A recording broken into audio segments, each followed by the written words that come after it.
নমস্কার বন্ধুরা, welcome to my channel Joyshree blogs. ছবি দেখে কিছু বুঝতে পারলেন? হ্যাঁ, ঠিকই চিনেছেন, কচুর শাক। আজকে কচুর শাক বানানোর রেসিপি নিয়ে হাজির হলাম আপনাদের সঙ্গে গল্প করতে। সবচেয়ে প্রথমে কড়াইয়ে সর্ষের তেল দিলাম, তার মধ্যে গোটা শুকনো লঙ্কা, একটা তেজপাতা আর কিছু পরিমাণ কালো জিরে দিয়ে দিয়েছি।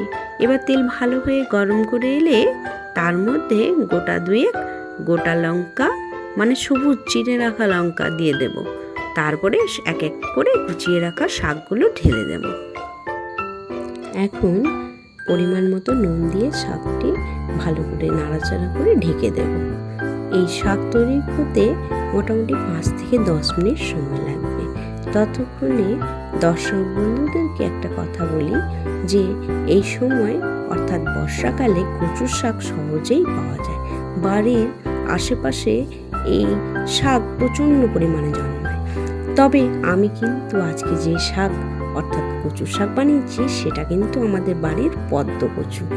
আমাদের বাড়িতে লাগিয়েছিলাম, এর আগের এপিসোডে আমি কিন্তু ওটা দেখিয়েছিলাম। এটা বাগানের থেকে তোলা। যাই হোক, আমার শাক কিন্তু তৈরি হয়ে গেছে।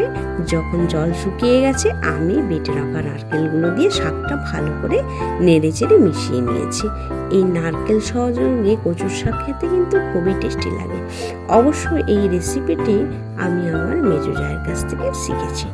আমাকে খেতে খুব ভালো লেগেছে বলে আমার মনে হলো দর্শক বন্ধুদের সঙ্গে এটা শেয়ার করি। আপনারা এই শাক বাড়িতে নারকেল সহযোগে বানিয়ে খেয়ে আমাকে কমেন্ট করে বলবেন কেমন লেগেছে।